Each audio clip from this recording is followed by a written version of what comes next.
The projected number of existing home sales for 22 has declined for the 8th month in a row.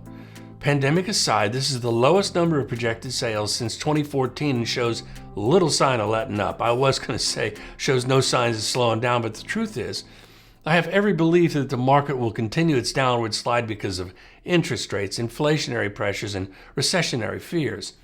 Total existing home sales, including single-family, townhome, and condos, dropped another 1.5% from August to a seasonally adjusted rate of 4.71 million in September. That's year over year. That's down nearly 24% from 6.18 million in September 21. I'll say that again, from 6.18 to 4.71. Total housing inventory ending in September was 1.25 million units, down 2.3% from August and 0.8% from last year.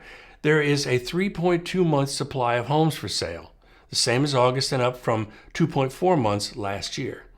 Because inventory is still limited, multiple offers over ask are still happening in over 25% of sales. The current lack of supply underscores the vast contrast with the 2008-2010 market. Back then, the inventory was 4 times higher than it is today.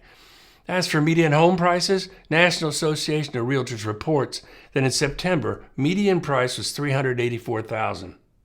This is an 8.4% jump from September 21 of $355,000, but down significantly from June this year of $413,000. I'll say that again, from $413,000 to $384,000. In fact, many experts are expecting the median home prices to drop to below year-over-year comparisons. To say the least, that would be headline-making news and would surely cause any potential home buyer to rethink their plans. In September, it took 19 days to sell a house. In August, it took 16 days. In September last year, it took 17 days, and the days on market are growing.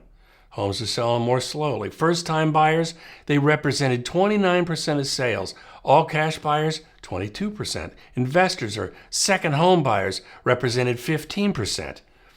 And distressed sales, foreclosures, short sales, stuff like that, that represented 2%. That's only up 1% since August.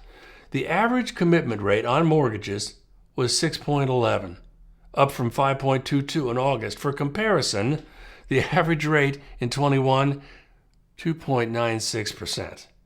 Regionally, some interesting things are taking place. The largest year-over-year median growth was in Miami at 28%, Memphis at 27%, Milwaukee at 27% as well. On the other hand, Phoenix reported the highest increase in the share of home prices with price reductions at 32%, followed by Austin at 27% and Vegas at 20%. We've been saying all along that locations that flew the highest would fall the fastest. Let's talk about the market trying to find equilibrium. The rule of thumb for a balanced market is 5 to 6 months of inventory. This is where pricing pressures due to supply and demand are lessened and homes sell based on competition and condition. But in the latest report, the inventory is down, but there's a 3.2 month supply of homes, which is up from last year. I mean, what's going on here? There's two sides to the supply and demand equation, and with sales at a 10-year low except for the pandemic, it is simply that demand has dropped off a cliff. Keep in mind that normal sales volume since 2015, 2014 has been on average 5.5 to 5.7 million units per year. A drop to 4.7 is huge. Plus, this is only October, and we're easing into the holiday season, which almost always slows down significantly compared to the rest of the year. I'm thinking this year will even be slower because my bet is people have got to be exhausted from the dramatic ups and downs of the housing market that just won't settle down and act right. It's like we're all watching someone's 10-year-old kid throw a tantrum at the grocery store, and the parent doesn't seem to notice. If we want our vegetables and want to shop at that store, we just have to put up with it, I guess. So what does all this stuff mean?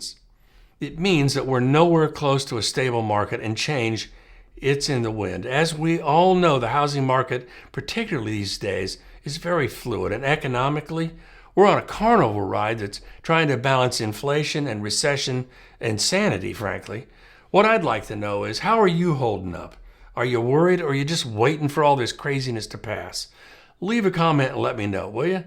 If you would, please share this video with friends to help me spread the word, and subscribe so you know when the next video drops. As always, thanks for watching. I appreciate you and your time. Talk to you soon.